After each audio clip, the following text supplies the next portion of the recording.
What's up, everybody? We are here in Gene's kitchen filming our week 2 video about how to meal prep properly. So there is a ton of information here. We're gonna do our best to keep it short and sweet, but it will be worth every second. So pay attention as we go through this. We're just going to cover tips and tricks on how to meal prep properly and how to cook, tools you need, all sorts of stuff like that. So Gene, real quick, what do you do? I'm a dietitian. Right? We brought in the expert for this one, right? So where to begin, right? I'm gonna let Gene take a lot of this stuff and throw out tips and tricks I've learned along the way working with CrossFit athletes that have been in this position before. So here we go. So where do you wanna start? We'll start with just kind of an overview. So meal planning is essential. It helps save you time, money, reduces waste, and it's your key to eating better. We've all had those times where we've been rushed throughout the week and we just make split decisions about food, stopping somewhere and picking something up, or throwing something together that made no sense or was really bad for us. So this will really help you out. Most beginners should really think about keeping it simple. So finding really basic things to cook and eat throughout the week is helpful.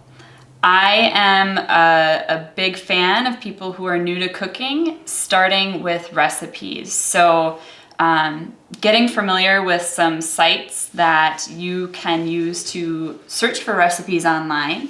I really like to follow people on social media, Facebook and Instagram, because I'm already on those every day, most of the time.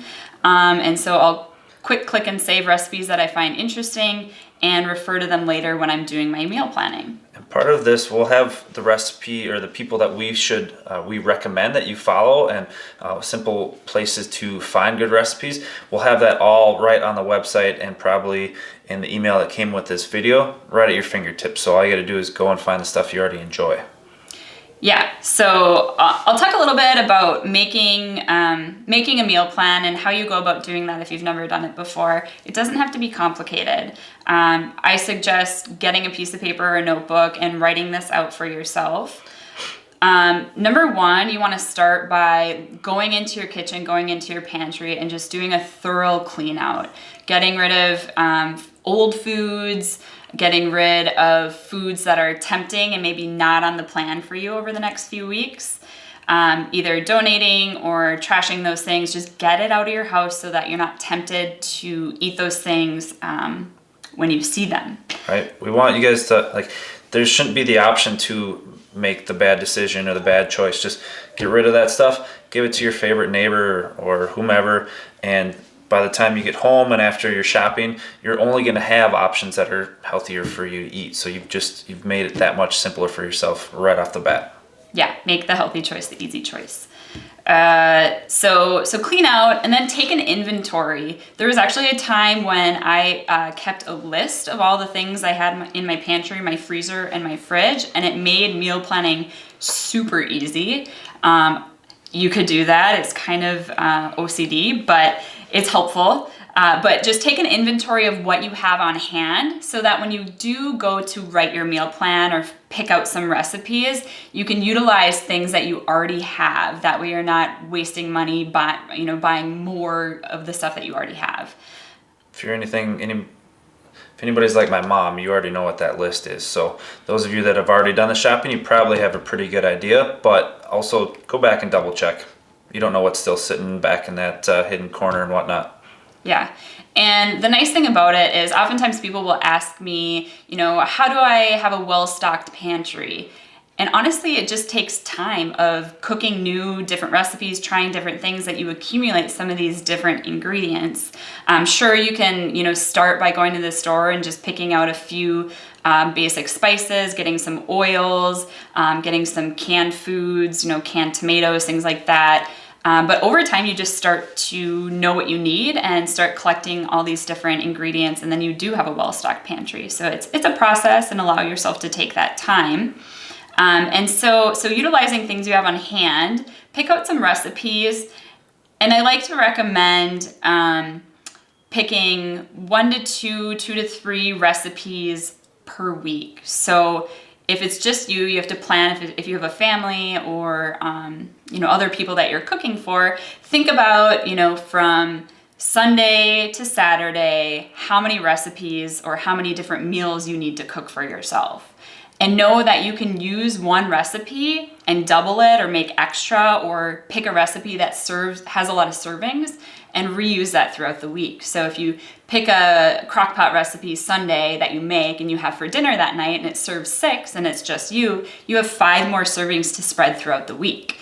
So it's not like you're cooking 14 different meals. You're actually only cooking 2 or 3 different meals and then re-eating the leftovers. Yeah, that would be very efficient. And next week we dive into time blocking and how to save yourself time. So obviously this is all part of it.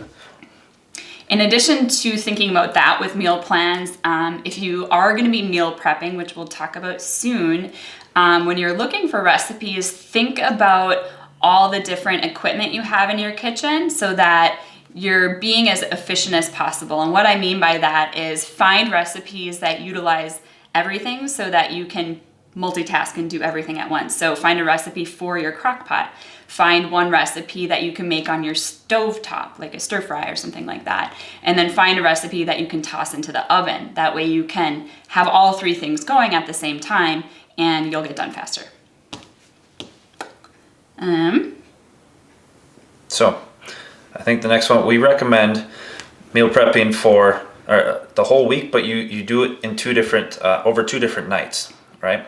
So we'll take a step back in a second, talk about the actual shopping. But when you prep, you're gonna most likely on Sunday and Wednesday gonna make this happen. At least that's when, from what we've seen, most people do it. So that way you're going to, on Sunday, plan out all your meals and cook for Monday, Tuesday, Wednesday. On Wednesday night, you're gonna cook for Thursday, Friday. And generally, not always, but generally most people have enough time to get the cooking they need done on the weekend without having to prep it all. So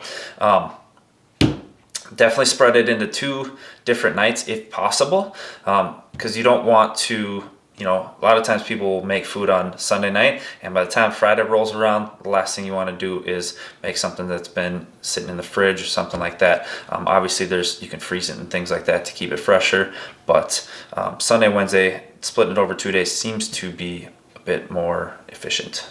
And less overwhelming. So on that note, pick the times that you're going to do these things. Plan when you're going to write your meal plan, whether that's Thursday or Friday. Plan when you're going to go to the grocery store and actually do the shopping. I recommend people, if it works for them, to grocery shop on a different day that they do their meal prep, because sometimes that can be really overwhelming to spend, like an hour at the grocery store, come home, spend a couple hours meal prepping, and then like another 30, 45 minutes cleaning up. That can be a big chunk of time. So if you can split it up into multiple days, that'll be a little less stressful for you and make it a little easier. So what's next? Once you actually get to prepping, do you do all of it? Do you do some of it? Oh, yeah, How do you good divvy it question. up? So there's a couple different methods or strategies that you could do when you're meal prepping.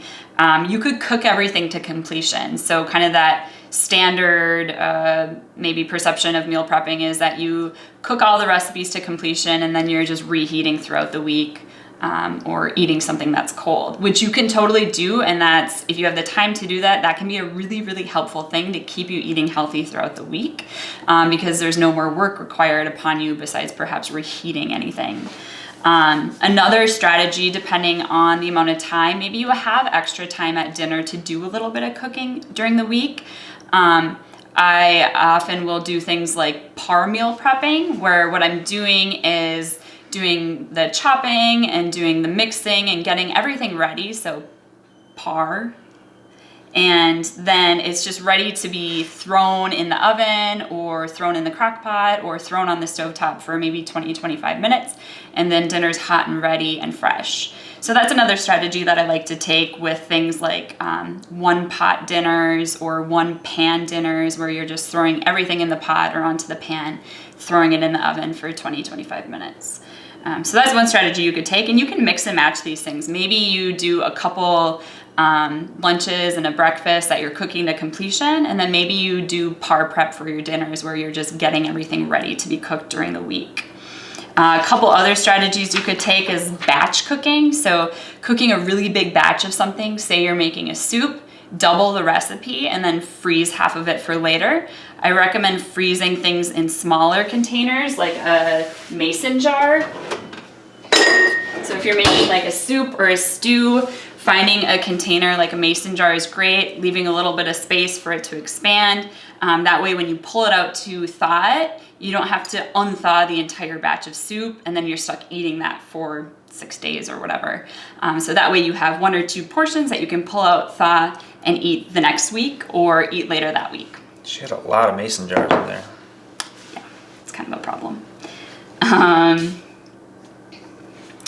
Yeah, that's probably good on that. Cover simple. Yeah, so And- simple, I mean, simply meal prepping would be like just washing and chopping your ingredients. That's gonna be the most work for you throughout the week. I only recommend doing that if you are really short on time for meal prepping. At least you've done something to get yourself ready. But the other 2 strategies might be a little more beneficial for you in the long So run. that's kind of in line with the par, where you know what you're going to eat each time. You have it kind of chopped, diced, ready to go, and you still have to plan and prepare, like cook it up that night, Yep, right? yep, yeah. So, all right. So obviously, guys, you're going to need a lot of Tupperware, mason jars, things like that to store some of this stuff.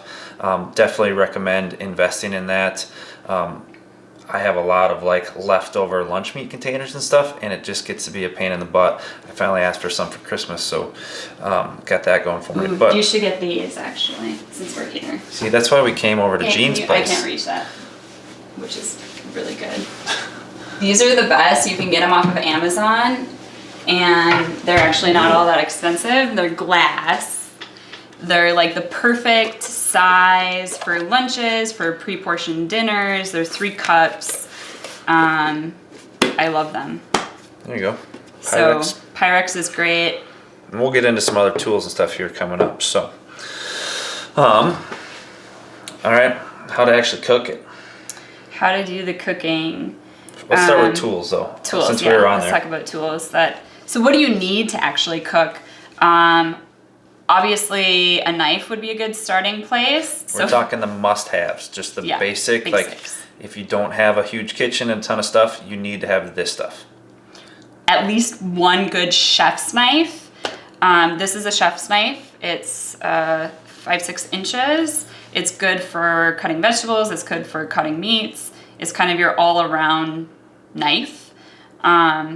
This is where you probably want to spend a little bit extra money on, so you get a nice, good, sharp knife, and then just maintaining the blade as best you can. We talked about that too. Where was your sharpener?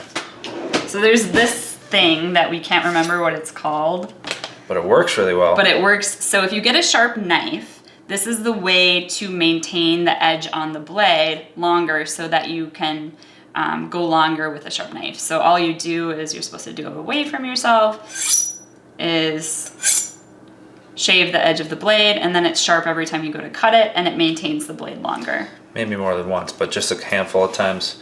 Yeah, And you're good to a go. couple times. That's it. Super easy. I got this off of Amazon as well for like 20-30 bucks, so Nice. not super spendy. You're gonna want some pans and pots. So I have a couple examples here. I never recommend Teflon pans. They're easily scratched, and once they get scratched, the chemicals in the Teflon are not good for you. So you really don't want Teflon pans. If you have them and they're scratched, donate them, get rid of them, throw them away. As you're able to, I like to have a couple different options. So this is just a stainless steel pan. You do need to use a little more cooking fat with stainless steel, so be cognizant of that because it gets sticky. Otherwise, I really like these healthier alternative nonstick pans. They're called a green pan. I've honestly found all of mine at TJ Maxx. Just did too. So They're awesome. don't they come in different colors? I think so. But anything with, is that like a ceramic coating? Yep, it's a ceramic coating, so that's what makes it. There you go. Or like a, if you're gonna spend a little bit of money, you could get like a ceramic pan, like Not a coated one, just a. what are these called? A cast iron pan that's coated in ceramic. There you go. So that would be a good option as well. All right. And then a cutting board. Any kind of cutting board. Usually it's good to have 2 cutting boards if we're trying to be safe. One for meat, one for vegetable. So that you're not, the meat juices can get stuck in the lines of the cutting board, and that can be a foodborne illness problem. We don't want that. Measuring cups and spoons. Pretty straightforward. Yeah, super straightforward. If you're like me, you like to have 2 or 3 sets of them because then you do less dishes. Or when you lose cooking. it, like I do. Yeah, and then you lose them. What else? Last one I think was crock pot. Yes. They're pretty cheap, guys, and they're super handy. Really, really easy to make meals in those. And some sort of blender. And you were saying a basic blender, like the old school ones that all of our parents once upon a time had. Those are really cheap these days. On top of that, you have stuff like the Magic Bullets and the Ninjas where you can spend more money. They work great, but obviously keep everything within reason of your own budget. And, you know, as you get older and older, you'll end up with the fancy stuff someday. So those are the absolute must-haves. Once you get past that and you have a little bit bigger budget to cook some stuff, there's some other tools that make things really, really simple. Yeah, so what I always tell people when they're looking for kitchen gadgets is think about the things that you hate doing in the kitchen and find, there's so many kitchen tools out there, find something that helps make that easier. I don't know if you've ever been to the kitchen store or walked down the aisle at TJ Maxx with all the stuff, but I would always avoid recipes that had lemon juice in them because I hated juicing lemons with my hands. I maybe before CrossFit had like really weak hands and I couldn't squeeze the lemon, or I was just lazy. So I got a lemon juicer, and now I love making recipes that have lemons and limes in them. What other random ones you got? I've got a microplaner, so you could use this for garlic. You could use this for zesting. Probably my favorite tools are this thing that gets the skin off of garlic. And then once you have the skin off of it, I use this thing to mince the garlic. Honestly, never even seen this before. So it's awesome. This is really cool. I see this though, guys. So I actually spend a little bit more money to get a good can opener. That may sound silly, but if you ever tried a cheap can opener, they don't work well. And then you'll cut yourself. Exactly. All right, so start with the basics, get the fancier stuff later on, go from there. So now if you're like me, and I still am not great at this, and I've been doing this for a long time, I keep my stuff really simple, but we always get the question, or I've even asked the question, like, how do you actually like go about like cooking? How do you actually how do you make what you're coming up with? And it's really just as simple, and I'll say it, I'm probably just a stubborn guy. Just follow the recipes. You don't have to know all the nitty-gritty little secrets that Top Shelf uses and like behind the scenes in the restaurant. The recipes will have that information for you. You just have to follow the recipes. And once you get better at the recipes, like Gene was saying earlier, when you have your set of recipes that you're going to use over and over again, they'll get super simple, and therefore they'll get quicker and quicker and quicker, and you don't have to spend nearly as much time doing all this. Yeah, and you can find really simple recipes out there. It doesn't have to be complicated. The other thing that goes with that too, I'm losing my train of thought. It'll come to me.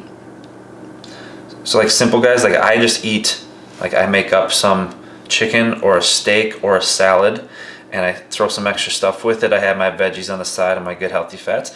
That's really simple. All of you can do something like that. It's when you get into the more advanced, the stuff that has some kind of longer recipe with it, with the right seasoning, and you got to cook it in this, and you got to blend up that. Like those things, just follow the recipe. That's what the recipes are for. It's not just an ingredient list. It's going to tell you how to do it all. Follow the directions. Right. If you can read, you can cook. Yeah, and it's totally okay to keep it really simple. If you just want to do a simple chicken breast with some seasoning and, you know, a big salad on the side with some healthy dressing, that's fine. You know, keep it as simple as you need it. Some really, you know, chicken's probably a staple for a lot of people. When I'm just in a hurry or I haven't done any planning and I'm just making some basic chicken with a side of some type, this is how I season my chicken. I always just do salt, pepper, garlic salt. That's it. It tastes amazing and it's very, very simple, straightforward. There's nothing really, you know, complicated about it, and it tastes great. So yeah. So it doesn't have to be complicated, but if you do find some good recipes, you'll just learn and be a better cook. Yeah. And if you're like me and you do stick with the simple stuff, the things I use to add a little bit of zest and flavor aside from salt, pepper, garlic salt, I usually make up like a really big salad. Salsa is a really easy one to use. That is definitely not a bland flavor. I use a little bit of Parmesan cheese and I feel like there was one more, but if you have those, that's usually going to, you know, make boring chicken stand out a little bit more, whether it's in a salad or in a wrap or something like that. Simple stuff like that. Yeah. Yep. And because sometimes like dressings and marinades and things like that the store-bought ones might not be the healthiest options, although there's some good ones out there. I have two simple dressings that I go to always. I interchange them. Is just like a balsamic vinaigrette, which is literally 1 part balsamic to 2 parts olive oil with a salt, pepper, and you can add a little sweetener with some honey or some maple syrup. Mix it and then taste it and adjust it accordingly. The other one is olive oil, Dijon mustard, salt and pepper, and it's like you can add honey and it's like a honey mustard. Otherwise it's just sort of like a mustard dressing that you can use as a marinade or you can use as a salad dressing. So they're not complicated, and these are things that I've learned from doing other recipes, and I just have retained them and use them over and over and over again. All right. So the last piece of this we've talked a lot about with you guys already is just how to track the macros of the meals. And the easiest thing we're going to tell you is we're going to share these different recipe spots, these different people that post recipes with the macros already attached to them. But the tools like MyFitnessPal and or doing something like buying a food scale, if you come up with this, if you eat like I do and just you have simple ingredients, so all I have to do is weigh out my chicken and I know it equals this much protein. All I have to do is weigh out my sweet potato and I know I'm getting this much carbs, or rice or whatever it might be. MyFitnessPal, if you eat 1 tortilla, you can easily put that stuff in there. That's easy. If you have a more advanced recipe, like I said, we're going to try to send you to places that give you the macro count with it. Otherwise, it does take a little bit of work. Again, we want this to be as simple as possible. So if you have an advanced recipe, it could be, you kind of have 2 options. You could put all of the ingredients in MyFitnessPal and see what it comes up with. And you know, if you take that whole, like if you put all of it in a crock pot and you divvy it up into 5 meals, you just take whatever you put in there and divide it by 5. Or you take all the chicken you may have put in there, weigh it on a food scale, and it'll tell you how much protein there is. And we should have added a link to buy a very fancy food scale. They're only like $35, don't worry. But you just put your little code in there that says chicken and it tells you you're getting X amount of protein, right? But if you put all the ingredients on there, put it in your crock pot, cook it all, divvy it up by 5 again, you just divide all those numbers by 5 and you know where you're at. So I know that's getting a little bit more in depth, a bunch of numbers and stuff floating around in your head. We want it to be easy, but put it all in MyFitnessPal, start there, go with simple ingredients if you need to, or find the recipes that already have it broken down and you don't have to worry about it. Again, simple is better. Yep, I agree. So kind of diving a little bit into the actual cooking the day of, some tips that'll help make it go smoother and be a little bit easier. Make sure you have a clean kitchen before you start your meal prep. It's a good thing. One thing that I like to do that saves time, instead of washing each individual piece of produce, unless you're not cooking that many different pieces of produce, is filling your sink up with water, 3 parts water, 1 part white vinegar, and then just soaking all your produce for about 3 minutes, then draining and rinsing off. All your produce is sparkling clean, and you just rinse off until the vinegar smell and taste is kind of gone, and it's great. Then you just let it sit out on your counter to dry as you're getting everything else ready. The other thing I recommend you do is pull everything out that you need for your meal prep. So pull out all your pots and your pans, your knives, your cutting board, and all your ingredients. Have it all out in front of you. And then organize your ingredients by recipe. There's something called mise en place, which literally means set in place. So this means getting everything ready to be cooked. So if you have to dice some onions or chop up a sweet potato, get all your dicing and your measuring out of the way. So do that all first. Chop up all your produce, measure out all your spices, have it ready in little bowls or little containers on your counter. Then when you turn around to put stuff in the oven or into the crock pot or onto the stove, it's literally just dumping and throwing things together, following the recipe, or keeping it simple, whatever you're doing. And then you're not going back and forth between cutting things and cooking things, cutting things and cooking things. So it can be a really helpful strategy. Another really important thing, if you're following a recipe, read through the entire recipe before you start cooking. That way you're less likely to mess it up. Once you're done with an ingredient, put it away. Clean up as you go. That way the cleanup is a lot less painful. As a recipe is completed, you're gonna wanna let it cool on the counter for a little bit, and then cover it and put it in the fridge within an hour. You don't want things sitting out for hours and hours and hours, because they get into the temperature zone where foodborne illness can become a problem. So do make sure to get those things in the fridge. It is better to separate things into those little containers to let them cool. They'll cool faster, and then your fridge won't get heated up with all the hot food in it. Honestly, never thought about that. Mm-hmm. Makes sense. Yep. Anything about food safety or yeah, like that you want to cover? Yeah, so beyond just like letting things cool and making sure they get in your fridge or your freezer right away, do be sure to eat your leftovers within 5 days. You might be able to push it to 6, 7, but who really wants to eat that food at that point? It just kind of looks gross and probably isn't going to taste great.